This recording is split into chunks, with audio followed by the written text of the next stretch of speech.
Stretta del governo regionale sulle cosiddette prescrizioni facili. Nel mirino i medici di base che avrebbero prescritto farmaci sbagliati, eccessivi o inutili. Un vero e proprio spreco per il presidente della regione Rosario Crocetta, che ha imposto un giro di vite tra i medici, ai quali verranno imposte trattenute sugli stipendi.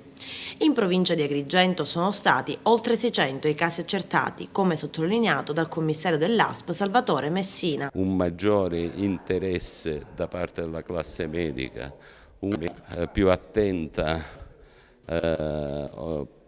come si dice, appropriatezza prescrittiva da sola ha fatto sì che si raggiungesse questo risultato e che fossero limitatissimi gli errori prescrittivi che danno luogo alle sanzioni delle quali si parla tanto sui giornali. Dicevo ai suoi colleghi poco fa che siamo nell'ordine di 5.000 euro sanzionati per circa 600 prescrittivi che su un ammontare di centinaia di migliaia di ricette sono assolutamente irrisibili sia sul piano numerico che sul piano finanziario.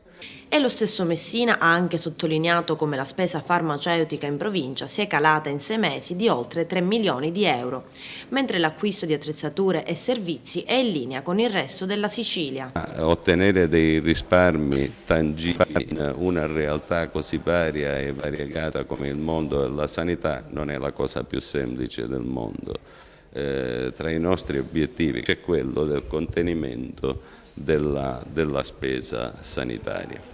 Per quest'anno è prevista una riduzione di circa 5 milioni e 2, credo che siano 5 milioni e 186, una cosa del genere. Il risultato di questo operoso percorso da solo ha fatto sì che il contenimento della spesa ammontasse a circa 3 milioni e 200 mila euro da aprile a settembre.